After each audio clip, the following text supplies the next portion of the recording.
Muito bom dia a todas e a todos. Bem-vindos e bem-vindas a mais uma edição do ESA ao vivo. Hoje nós temos aí a grata satisfação de receber dois grandes juristas, o professor Anderson Schreiber, da Universidade Estadual do Rio de Janeiro, e o conhecidíssimo professor Flávio Tartucci, que é professor da Escola Paulista de Direito.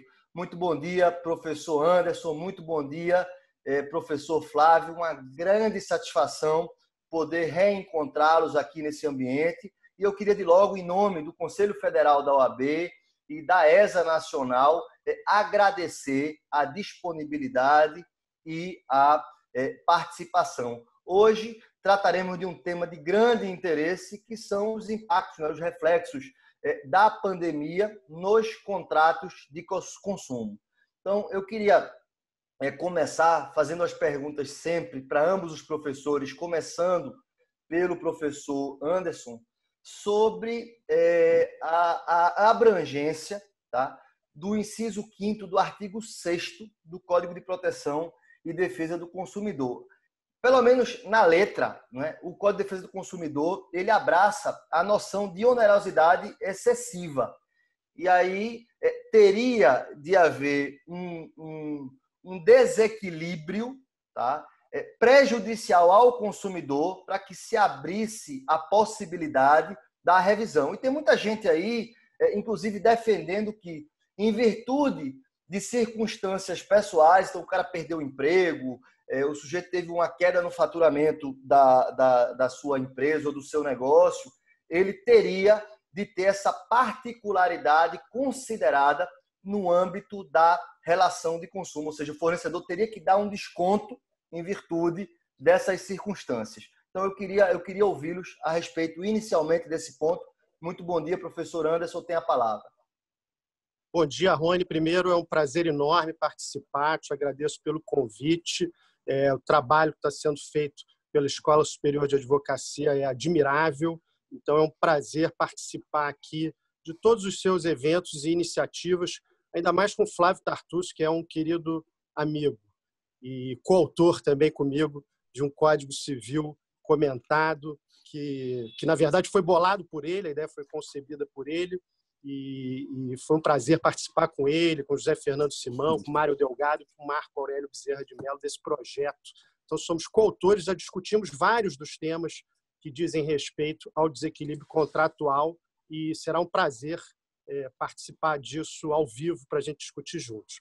Com relação ao inciso 5º, artigo 6º do Código de Defesa do Consumidor, é exatamente como você falou, quer dizer, o inciso incorpora a ideia de excessiva onerosidade nas prestações, Então, ele veda, na verdade, o estabelecimento de cláusulas desproporcionais ou que imponham excessiva onerosidade ao consumidor. Ali, o CDC garante o direito à revisão, e essa que é a diferença mais marcante em relação ao Código Civil, independentemente do fato do acontecimento superveniente à celebração do contrato ser ou não imprevisível ou extraordinário, Então, enquanto nas relações paritárias, nas relações regidas pelo Código Civil, a gente fica discutindo em juízo se o fato é imprevisível ou extraordinário, a pandemia talvez seja uma grande exceção, porque aqui ninguém tem dúvida da extraordinariedade, da imprevisibilidade, talvez só como as grandes guerras mundiais, em que a gente também não teve muita discussão sobre caráter imprevisível e extraordinário, porque ele é bastante evidente. Mas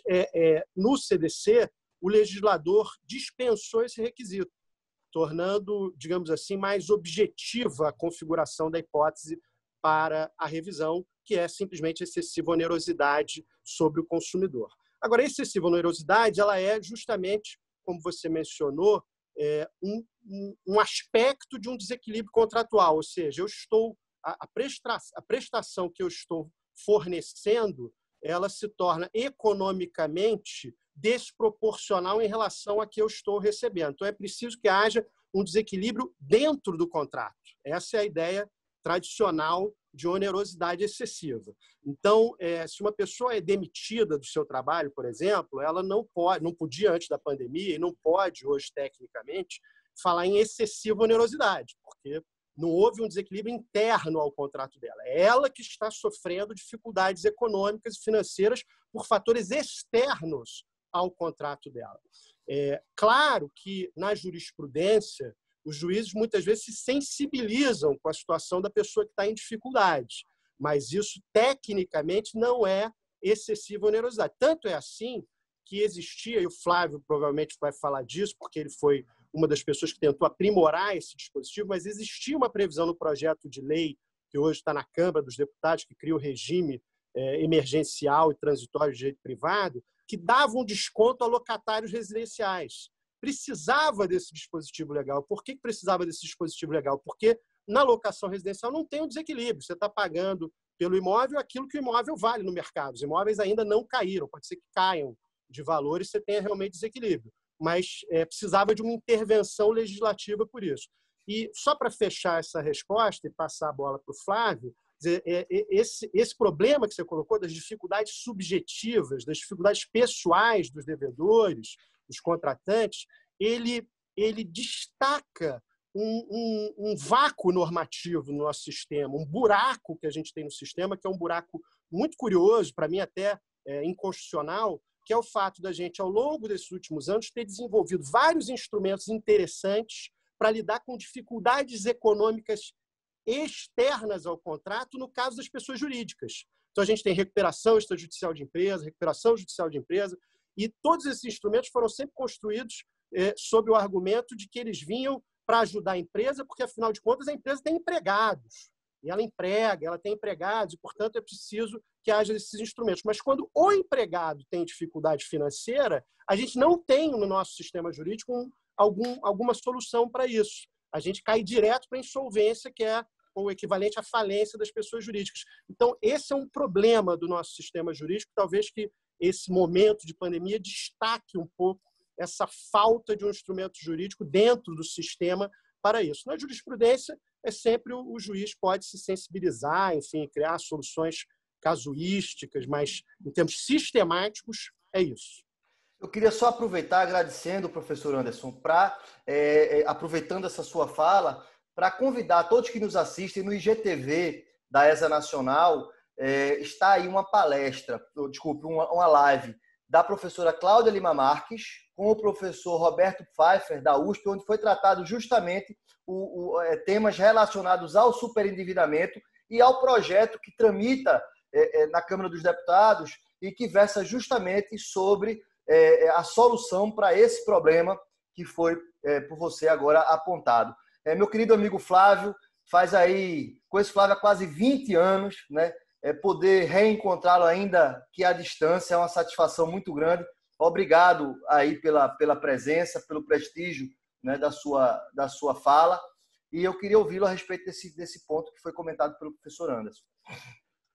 Bom dia a todos, bom dia ao meu amigo Rony Duarte, é muito gratificante vê-lo aí na diretoria, na direção da ESA Nacional, do Conselho Federal da OAB, eu acompanho sua trajetória há tantos anos, né?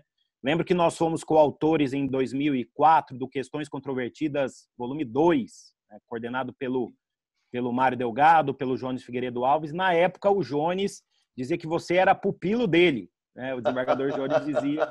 E realmente é um grande civilista, grande processualista, estuda as duas matérias, é uma honra estar aqui com você hoje. E cumprimentar também meu querido coautor, colega, e sou grande admirador do professor Schreiber. Professor Schreiber, eu sempre brinco, Rony, ele poderia já pedir música no Fantástico juridicamente, porque ele lançou 3 teses, 3 grandes livros, o mestrado, o doutorado e a titularidade na UERJ, que são referências, né? Primeiro, o mestrado sobre venire contra factum próprio, que é um livro de referência.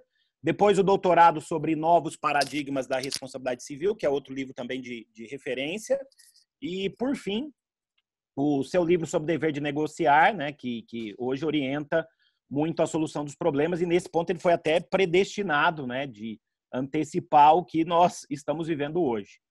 Bom, o professor Anderson já pontuou, e realmente a revisão dos contratos do Código de Defesa do Consumidor é uma revisão facilitada.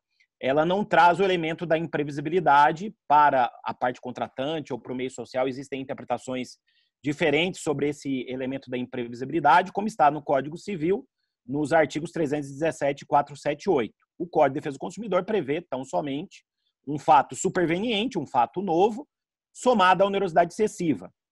O fato superveniente pode ser é a pandemia. Eu acho que a pandemia, a gente não vai entrar nesse debate se é imprevisível ou não, a pandemia é um fato superveniente.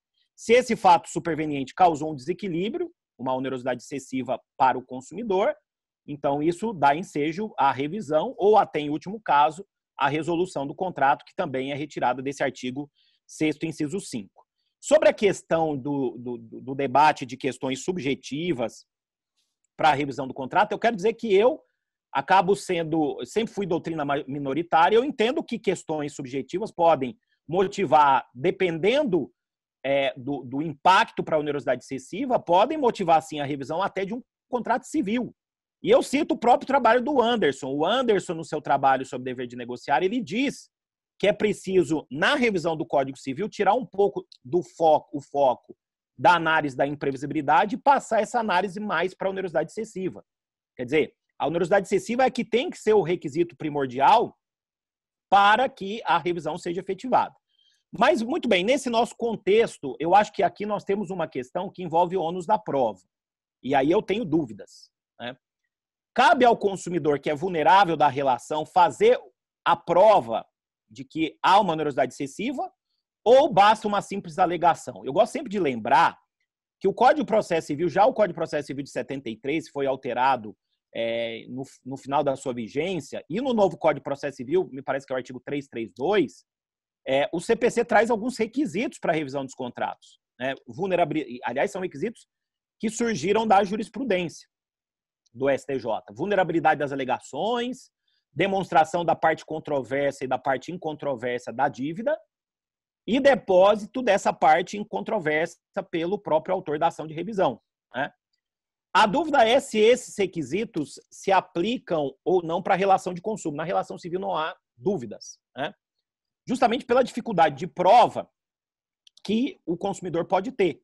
Ou se ele faz uma simples alegação e faz uso da inversão do ônus da prova, aí cabe ao fornecedor fazer a prova em contrário, ou seja, que não há onerosidade excessiva para o consumidor, ou mais do que isso, que ela, empresa, fornecedor, está sofrendo também a onerosidade excessiva, né?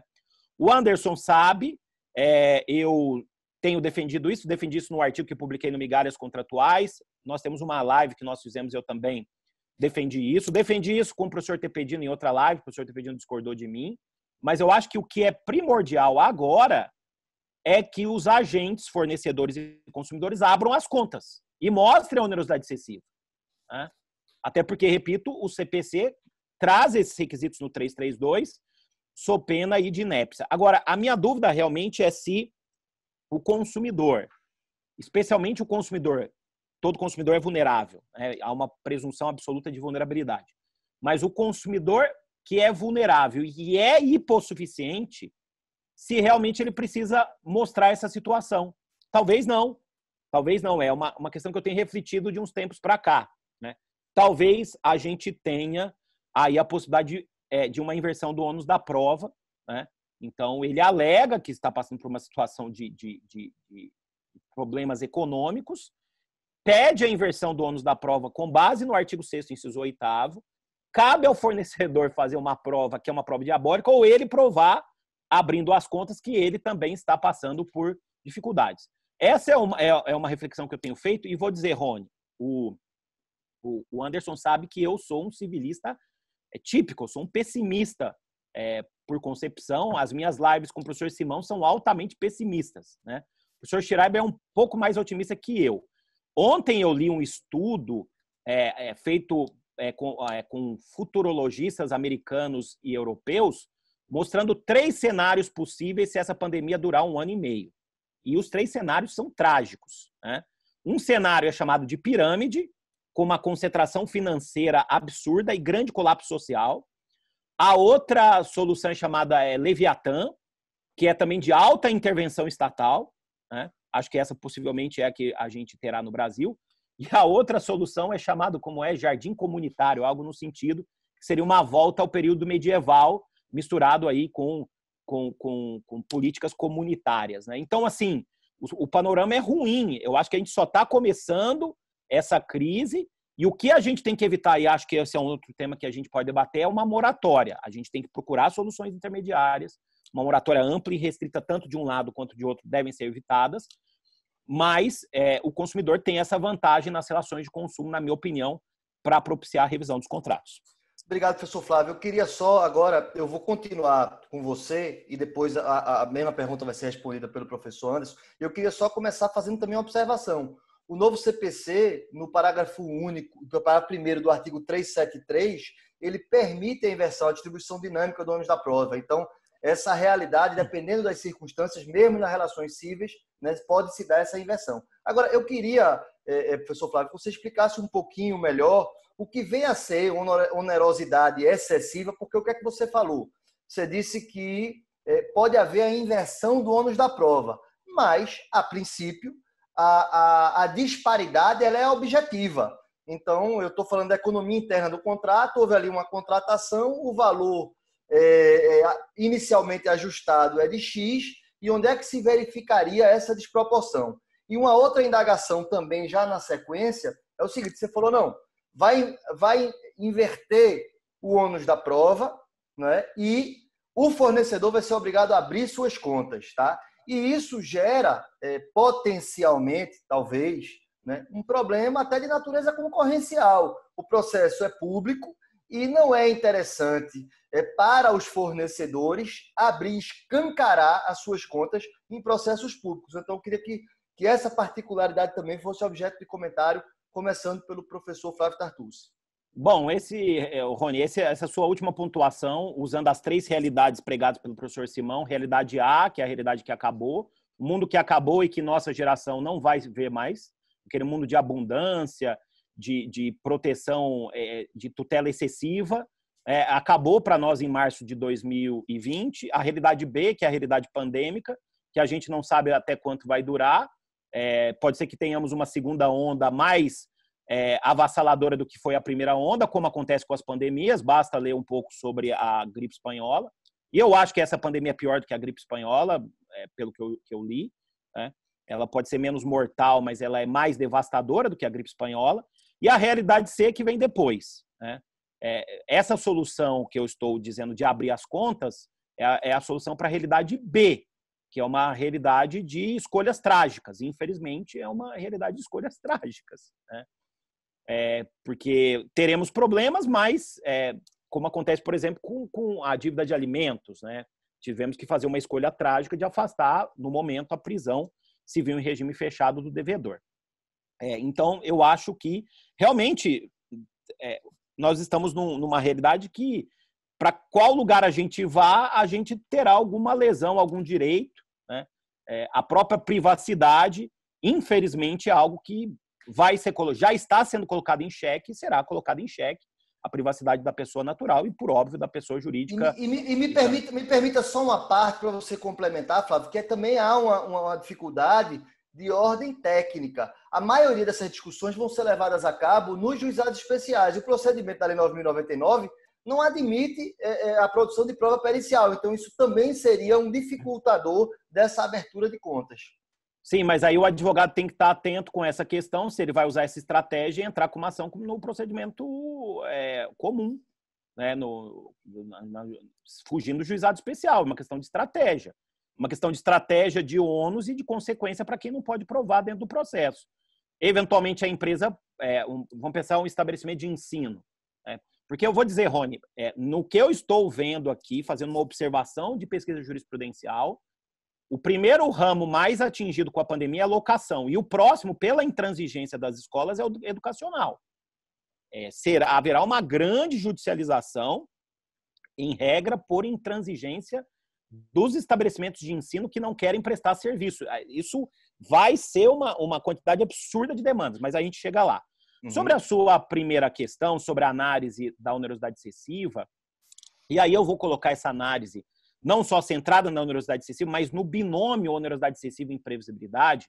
Eu, há tempos, doutrinariamente, defendo um enunciado que foi aprovado na primeira jornada de direito civil, que não é aquilo que a doutrina majoritária entende. Aliás, esse campo de revisão dos contratos, é difícil até pensar o que é doutrina majoritária, porque é um campo dificílimo, né?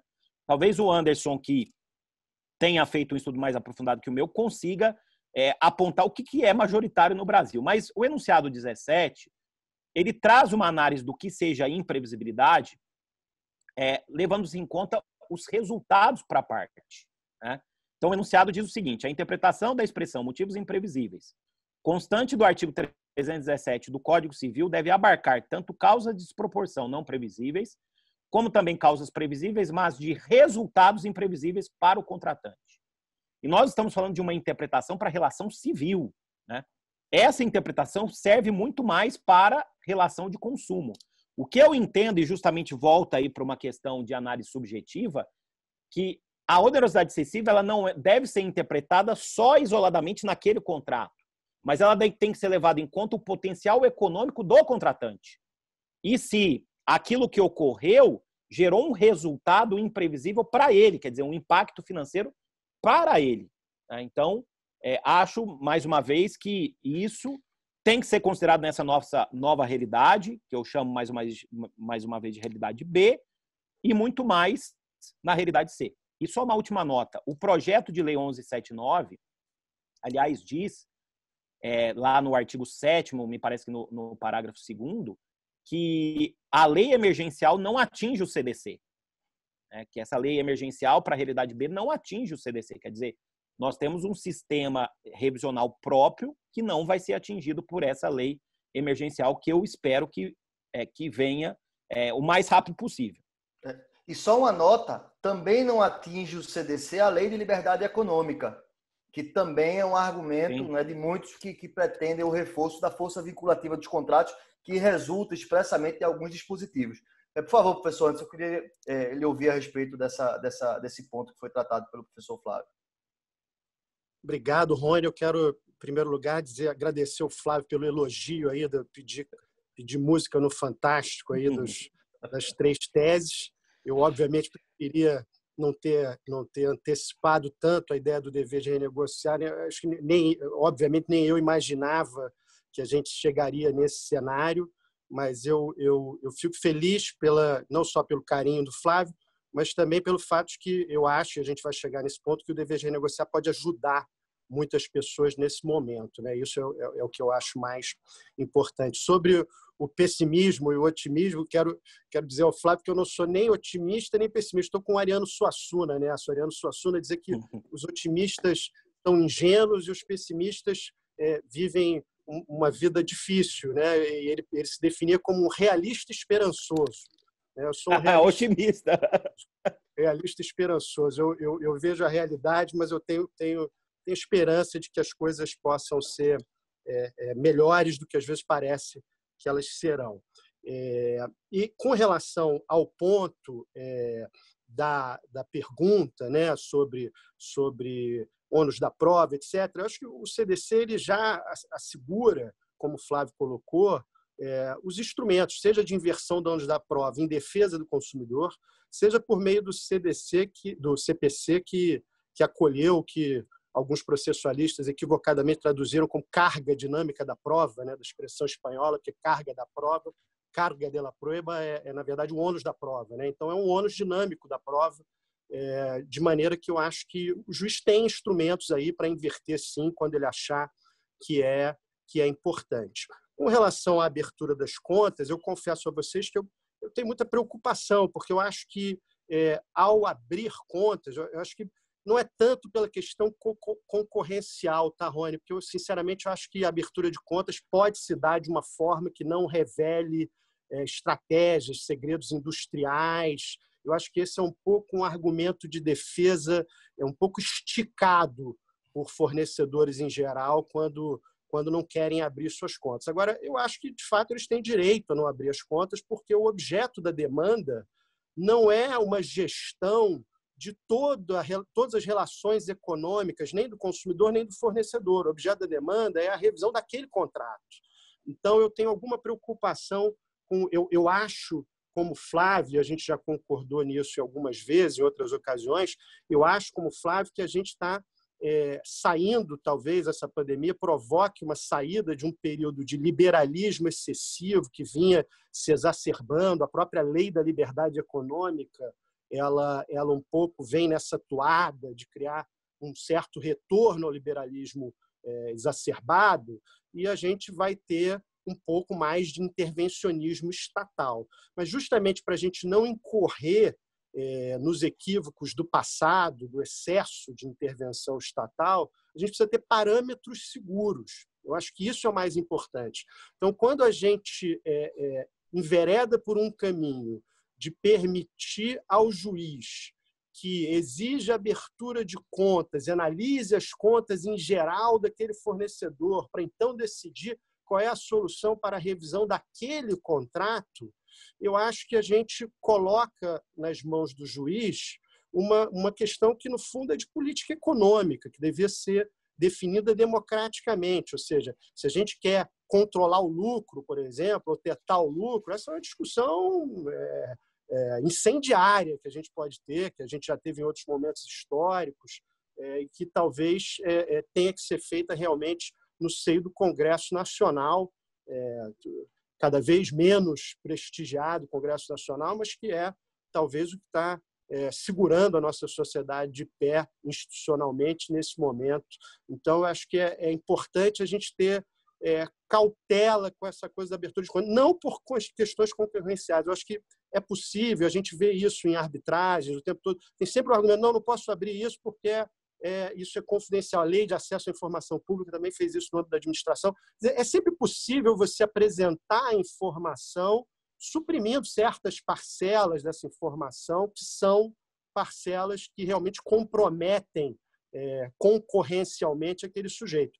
Mas eu tenho preocupação com qual é o efeito de uma abertura de contas dentro do processo. Quer dizer, o juiz, de repente, começar a controlar a margem de lucro daquele fornecedor que, às vezes, passou anos tendo prejuízo, que assumiu um risco para empreender, né? Então, de repente, eu olho ali o retrato daquele mês e digo, bom, aqui você está tendo um lucro maior, então vamos tirar.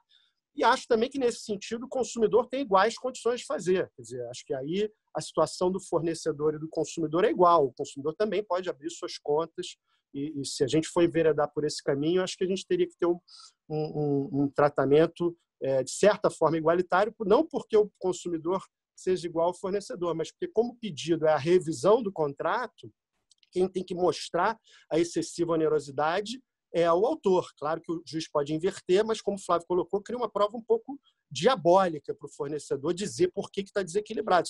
Quem está alegando que está desequilibrado é o outro que tem que saber por que está desequilibrado. Tá? Eu, de novo, não acho que essa discussão toda deva ser tratada sob a ótica da excessiva onerosidade. Eu acho que ela pode ser tratada sob a ótica da dificuldade econômica, pessoal e subjetiva do devedor, quiçá até com aplicação analógica de instrumentos construídos para as pessoas jurídicas, como a recuperação extrajudicial, que mitiga o efeito vinculante dos contratos para pessoas jurídicas em dificuldade. Então, a gente pode pensar numa aplicação analógica para o devedor pessoa física, mas eu acho que isso escapa um pouco do conceito de excessiva onerosidade que está ligado ao desequilíbrio econômico. Essa é a minha opinião. Eu queria agora continuar com o professor Anderson e fazer uma observação, né? O professor, isso que você falou agora há pouco, o professor Menezes Cordeiro, no tratado dele, ele anota justamente o desenvolvimento pendular, histórico pendular, entre um liberalismo excessivo e um intervencionismo, né? Isso ele observa pontualmente. E eu também queria observar a importância do estabelecimento de padrões decisórios, né? Os alemães são muito bons nisso, preenchimento dos conceitos indeterminados, das cláusulas gerais, estabelecendo padrões que trazem, né, segurança jurídica. Eu quero entrar agora na renegociação fazendo um registro histórico, né? Grandes saltos de desenvolvimento jurídico, o direito se desenvolveu bastante a partir de momentos de crise, onde os conceitos gerais, né, as cláusulas gerais, os conceitos indeterminados foram preenchidos após o período de grandes crises, né? Tem um artigo que eu recomendo do Michael Loban sobre história do direito, chama The Great War in Private Law. E aí ele traz uma série de desenvolvimentos no direito privado que aconteceram em períodos posteriores à guerra. E essa analogia é feita de maneira recorrente. As pessoas estão a todo tempo, é uma guerra. Talvez até pior do que uma guerra, porque as guerras elas jamais afetaram o mundo de maneira global. Você sempre teve ambientes que estavam preservados tá? Dos efeitos, pelo menos, mais diretos da guerra. A gente falar, por exemplo, da Suprecio, né, que surgiu a partir de uma hiperinflação na Alemanha, a partir do desenvolvimento dessa cláusula geral, né, que corresponde ao artigo 422 do Código Civil Brasileiro, que era o 242, salvo engano, do BGB. E aí chegamos aí nesse ponto do dever de renegociação. Eu tive há poucos dias com o ministro Cueva e com o Zé Roberto Castro Neves, e foi referido expressamente, também está aqui no nosso IGTV, a esse dever de renegociação, que você, Anderson, foi um visionário, né? Anos antes, foi sua tese lá, não sei bem para qual cargo lá na UERJ, tá? E você é o papa da renegociação. Então, eu queria pedir aqui essa oportunidade para você fazer um enquadramento geral, dizer em que consiste, tá, esse dever de renegociação, quando é que ele se apresenta, quando é que ele vai se colocar, se ele é um dever formal ou substancial, ou seja, basta sentar e dizer, ó, sentei aqui, renegociei, está cumprido. Qual o lastro normativo, tá, desse dever de renegociação e quais são as consequências do descumprimento. Então, um overview aí, rapidinho, né, por conta da limitação que nós temos, 5 minutinhos aí para a gente conseguir explicar para as pessoas que estão nos assistindo de maneira sintética. Depois eles vão comprar o seu livro para poder aprofundar o conhecimento. Rony, querido, primeiro te dizer que, de fato, sobre isso que você falou, os juristas adoram uma crise, né? Eu lembro quando fui escrever a tese de doutorado sobre responsabilidade civil, que o Flávio gentilmente citou, todos os livros que eu pegava do início do século XX, eu dizia assim, a responsabilidade civil está em crise, está, né, está tudo sendo transformado, o mundo é outro. Quer dizer, a gente adora um pouco esse momento para reformular as categorias jurídicas, porque a doutrina tem sempre uma visão crítica, né, dos institutos jurídicos. Então, esse cenário de crise acaba estimulando isso um pouco. No direito dos contratos não é diferente, né? A gente tem grandes obras, por exemplo, Patrick Attiah, pessoas falando assim a gente tem o Gibson, tem várias pessoas, Gilmore, sobre a morte dos contratos. A gente tem vários autores, quer dizer, que falaram em um momento ou outro do fim do contrato, do renascimento do contrato, da transformação do contrato. E nesse momento eu acho que o dever de renegociar, que foi objeto da minha tese de titularidade na UERJ, né, foi realmente um tema importante, porque ele aponta para uma outra forma de comportamento das partes, né? Se a gente pensar no nosso desequilíbrio contratual, tal qual disciplinado nos artigos 478 do Código Civil Brasileiro, a ideia ali era desequilibrou, a solução é a resolução do contrato. Você quer extinguir o contrato, você pode extinguir o contrato, mas nenhum contratante queria extinguir o contrato. Daí a doutrina ter ido buscar lá no 317, que era um artigo que tratava da inflação, da necessidade de correção monetária, um fundamento para dizer assim, não, cabe a revisão também nas relações paritárias, né? O 317 permite, se você olhar bem lá, o artigo diz o juiz poderá corrigir o valor da prestação. Por que corrigir? Porque estava falando em correção monetária, né? Mas a doutrina civilista foi lá habilmente buscar esse fundamento para sustentar a revisão. E o que acontece hoje é que a gente vê que também, os contratantes também não querem, muitas vezes, entrar com uma ação judicial para revisar o contrato. Então, eles não querem extinguir, eles também não querem o ônus de juízo, porque muitas vezes isso implica, além de custos, além de tudo que está envolvido em ingressar em juízo, implica um desconforto com relação à outra parte, uma suscetibilidade da outra parte, vai gerar um fim de um relacionamento. Né? Quem é fornecedor, por exemplo, quer manter os seus clientes normalmente, não quer sair propondo ações judiciais contra eles, né?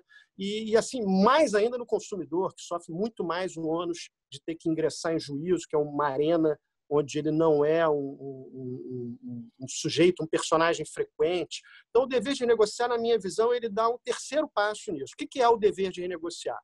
É o dever que as partes têm, ambas as partes, ambos os contratantes têm, de tentar uma solução extrajudicial para o seu contrato que está em desequilíbrio antes de ingressar em juízo, né?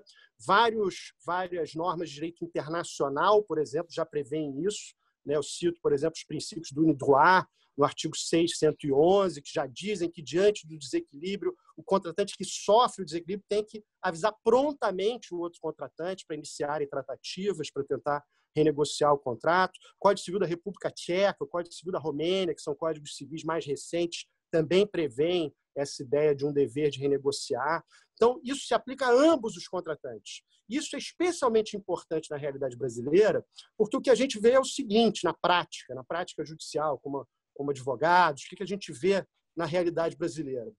Como o Código Civil ele tratou do desequilíbrio, disse qual era a consequência, resolução ou revisão do contrato, mas não trouxe nenhuma norma sobre como as partes devem se comportar diante do desequilíbrio, o que acontece são dois problemas, né? Primeiro problema muito comum, a parte que sofre o desequilíbrio avisa o outro contratante e o outro contratante fica inerte, omisso, nem responde à notificação, apostando que o outro lado não vai ingressar em juízo, vai suportar aquele sacrifício econômico e vamos chegar ao fim do contrato nisso. E de outro lado acontece muitas vezes o problema oposto. O contratante não cumpre a sua obrigação no contrato e, quando cobrado em juízo, ele saca da cartola o argumento do desequilíbrio. Não, inclusive meu contrato ficou desequilibrado, que é uma defesa que não tem custo para o réu, né? Então é muito comum o réu vai lá e diz, não, inclusive meu contrato ficou desequilibrado lá atrás, vamos discutir desequilíbrio, vamos pedir uma perícia, vamos ver isso aí, o que vai retardar muito o processo e a obtenção do pagamento. Então, esses dois problemas não são problemas que o Código Civil tenha abordado, porque ele não cuidou do comportamento das partes diante do desequilíbrio. Então, o que eu sustento na tese é que, por força da boa-fé objetiva, que impõe que os contratantes se comportem de maneira leal e transparente entre si, o contratante que sofre o desequilíbrio tem o dever de avisar prontamente o outro, e aquele que está se beneficiando do desequilíbrio tem o dever de responder a esse chamado para tentar uma solução extrajudicial para o conflito. É um dever de meio, evidentemente, pode ser que não cheguem a um resultado, mas são obrigados a tentar. Isso é a ideia do dever de renegociar. Recentemente, o desembargador Marco Aurélio Bezerra de Mello escreveu um artigo fabuloso, publicado também na coluna Migalhas do BD Conte, em que ele sustenta, inclusive, que isso deveria ser uma condição para o ingresso em juízo, no sentido de que o contratante deveria provar, quando pede a revisão do contrato, que ele já tentou, de alguma forma, extrajudicialmente, obter aquela revisão e não conseguiu.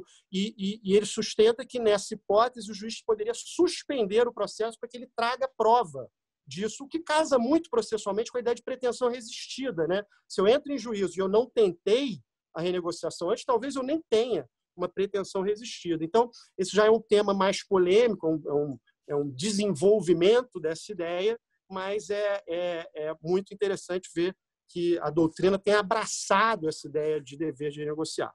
E aí a sua última pergunta é: quais são as consequências? O que acontece se o sujeito não cumpre o dever de renegociar? Se, por exemplo, ele recebe um e-mail, uma comunicação, pode ser um WhatsApp do contratante ou outro, dizendo: está desequilibrado, precisamos revisar aqui, por exemplo, nossa alocação de imóvel comercial, sei lá, o que for.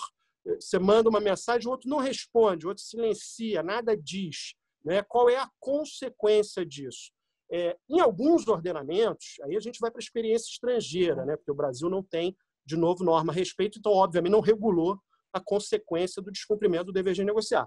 Mas em alguns ordenamentos estrangeiros, chega-se ao ponto de, em alguns casos, se, por exemplo, o contratante se retardou maliciosamente em avisar o outro que estava em desequilíbrio, chega-se, em alguns casos, a retirar o direito de revisão do sujeito, dizendo: precluiu porque você não avisou em tempo. Né? Então, você maliciosamente guardou esse argumento para depois, quase uma suprécio, como você mencionou, que é um instituto cujas bases estão no direito romano, mas que, de fato, ganhou muita importância na inflação alemã do pós-guerra. Então, essa é uma consequência, eu considero drástica, mas é uma consequência que, em algumas ordens jurídicas, algumas normas de soft law, prevêem isso. Eu acho que a consequência, no Brasil, a falta de norma jurídica, baseando-se exclusivamente no fundamento normativo do dever de negociar, que é a cláusula geral de boa-fé, do 422, boa-fé objetiva, eu acho que a consequência é a consequência geral do sistema, ou seja, a violação de qualquer dever jurídico gera o direito a ser indenizado pelas perdas e danos decorrentes da falta de cumprimento desse dever. Então, o prolongamento que aquela situação gerou, os custos que foram empregados pelo sujeito nessa tentativa vã de renegociar, que não foi respondida pela outra parte, tudo isso passaria a ser indenizável, configuraria dano indenizável se a gente entende que há o dever de renegociar. Tá? Quero dizer também, para fechar, que isso é polêmico. Claro que tem autores, especialmente os autores ligados ao direito empresarial, que têm mais a mentalidade do liberalismo econômico, muitos deles dizem, não, o dever de renegociar, não, o sujeito que entra em juízo direto, eu não tenho dever de fazer nada, eu posso ficar inerte, parado, mas aí eu concordo com o Flávio que a gente está vivendo um momento que é transformador nesse sentido, um momento em que as pessoas estão sendo chamadas a se comportar de modo mais ético, de modo mais solidário.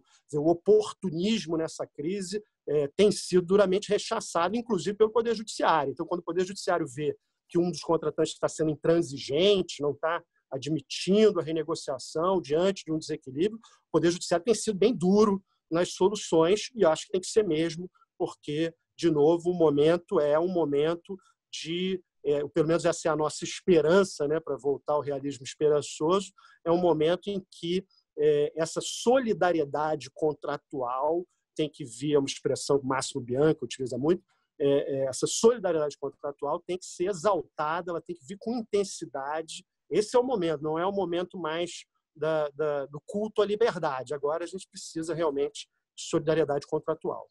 Antes de passar a palavra para o Flávio, eu queria só pedir uma nota aí aclaratória na tua posição, Anderson, sobre a aplicabilidade, tudo que você disse, você falou do 422, mas se o que você disse é aplicável às relações de consumo, totalmente, ou seja, se o consumidor tem a obrigação de chegar para o fornecedor e instá-lo a essa renegociação.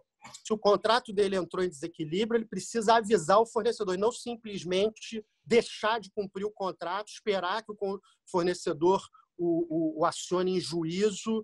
Tudo isso decorre e idem para o fornecedor. O fornecedor é obrigado a responder a tentativa de renegociação do consumidor, não pode se esconder atrás de sistemas de telemarketing e comunicações padronizadas que impedem esse tipo de comunicação. Recai sobre o fornecedor o ônus de estabelecer caminhos para a renegociação. Eu entrei outro dia num aplicativo de um banco onde eu tenho conta, Rony, e na primeira página do aplicativo dizia assim, em azul, destacado, renegociação.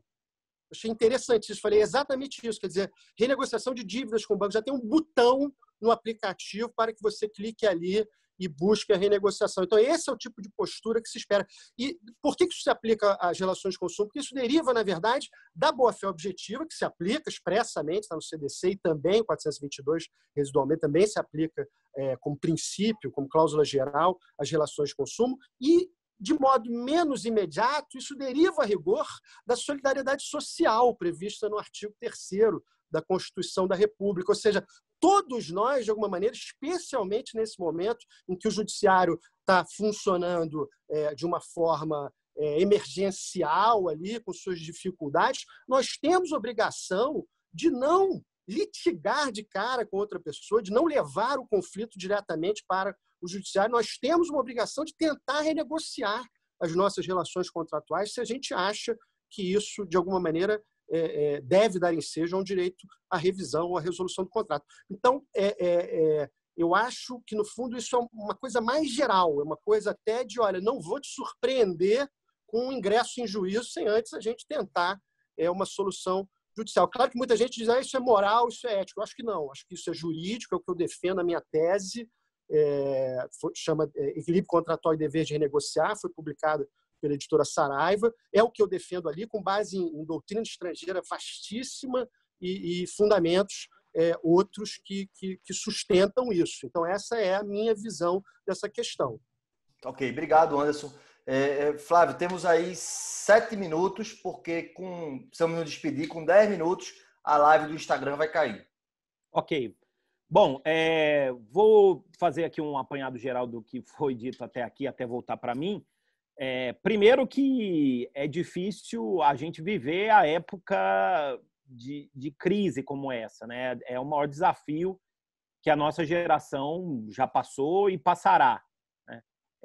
Uma coisa é a gente ver lá o livro dizendo, outra coisa é a gente viver, como é difícil a gente viver e como realmente é complicado a gente procurar soluções jurídicas, né? Só voltando à questão de abrir conta, ótimo. Se o fornecedor não abrir conta, ele vai perder a ação de revisão. é essa consequência para ele. Ele pode, eventualmente, ponderar os valores envolvidos pessoalmente para ele, não abrir a conta, ele perde a ação, né? Dentro daquela estratégia que eu mencionei da inversão do ônus da prova.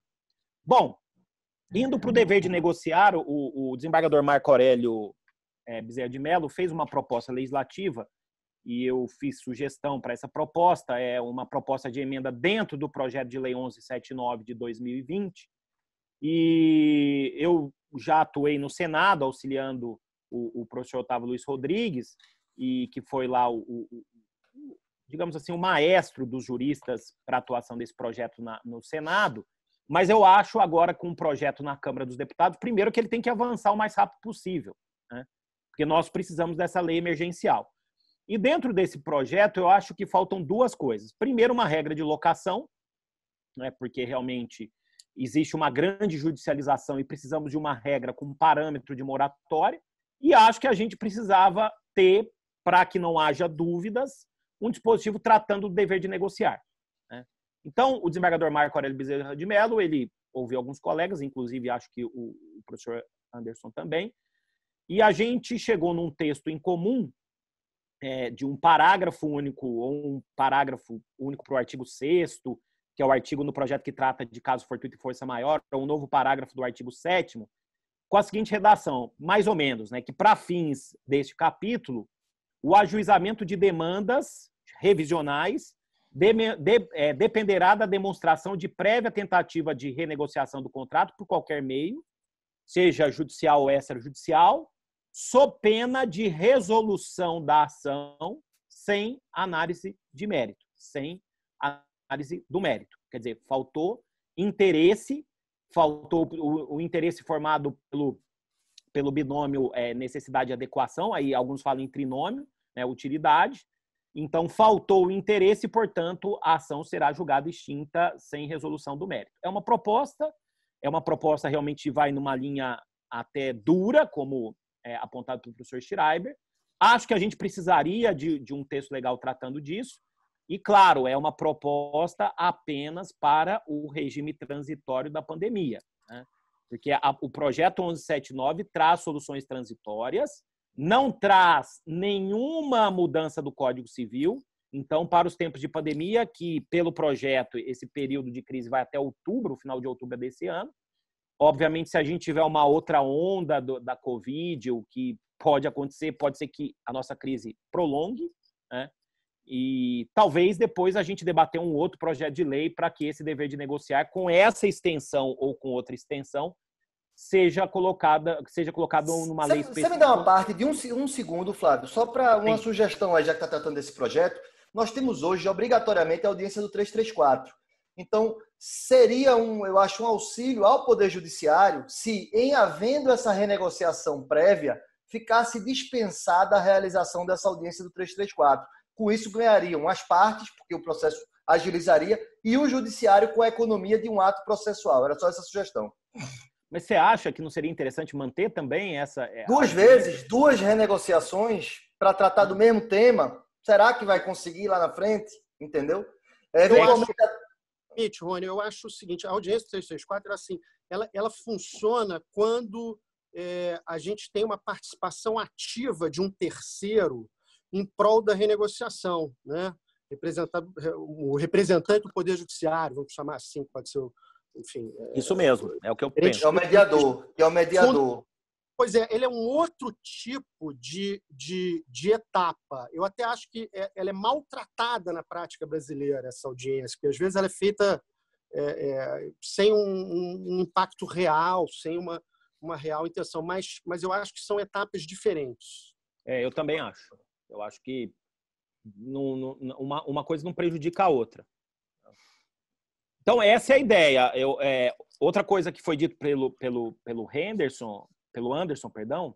Eu confundi você com o Henderson. Uma coisa que o Henderson é uma pessoa elegante. É o nosso editor. Para o Henderson, se ele estiver nos ouvindo. O Anderson disse isso muito bem, a questão da predisposição para negociar e a intransigência. Eu acho que os julgadores, lato sensu, os juízes e os árbitros vão considerar isso muito no futuro, julgando contra quem foi intransigente, né? Na verdade, isso já acontecia, mas acho que isso deve ser acentuado a partir de agora. É um outro critério que eu acho que a gente não levava muito em conta para a revisão dos contratos na realidade anterior, que a gente vai levar em conta. Eu acho que a questão econômica de abrir as contas e essa predisposição para negociar ou não e a intransigência, e também a transparência, essa iniciativa de propor quem foi o primeiro a propor a revisão do contrato, isso tudo vai ser muito levado em conta pelos julgadores a partir de agora. Eu tenho dito isso, a chave de todo mundo, inclusive a chave técnica no momento de julgar vai mudar, especialmente dos julgadores.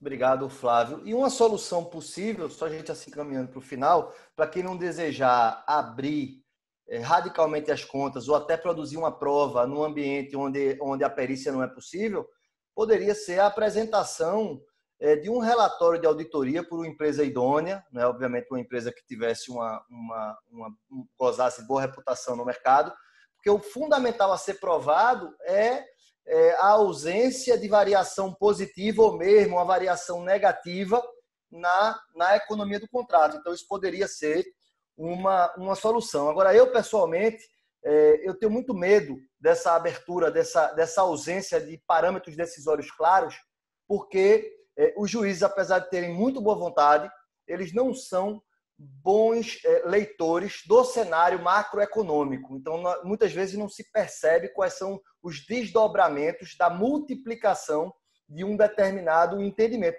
E isso pode até ser prejudicial ao próprio sistema de consumo, porque não é interesse dos próprios consumidores que haja uma redução drástica de fornecedores em determinados segmentos. E aí você já começa a ter, por exemplo, em plano de saúde, a gente não vai conseguir evoluir, mas, por exemplo, plano de saúde, a gente já tem aí a suspensão dos pagamentos, né, algumas decisões.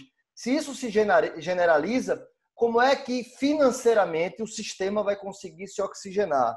Então, há aí pontos que devem ser, eu acho que devem ser considerados sobretudo, pelos juízes. A gente precisa também ter segurança e compreender que, ao contrário do que acontecia até agora, como você falou várias vezes, Flávio, nós temos aí um cenário de tempestade perfeita, onde muitos fornecedores também estão, ou melhor, praticamente todos os fornecedores também estão em uma situação crítica. Só um detalhe, Rony, eu vou falar um pouco como cabeça de árbitro. Eu tenho uma experiência arbitral bem menor que a do Anderson, mas eu já atuo em arbitragem há 10 anos. Indo um pouco para a cabeça do juiz, o que a gente vai acabar tendo, na sua maioria, isso já está acontecendo na locação, é decisão salomônica, mandar pagar metade. É isso que vai acontecer. Obrigado, ou 30% a moratória do CPC. Né? Eu acredito que é para isso que a gente está caminhando. Obrigado, professor. Obrigado, Anderson. Vai cair. Não vamos conseguir ter mais um minuto. Eu queria só queria agradecer a presença de ambos e convidar. Né? Tivemos um pico hoje de quase 2.000 pessoas nos assistindo em simultâneo. Dia 11 de junho, a primeira live internacional. Gustavo Tepedino e o professor Guido Alpa, um dos maiores nomes do direito europeu, tratando justamente da revisão e resolução dos contratos sob a perspectiva ítalo-brasileira, com tradução simultânea. Muito obrigado, muito bom dia. Fiquem todos com Deus.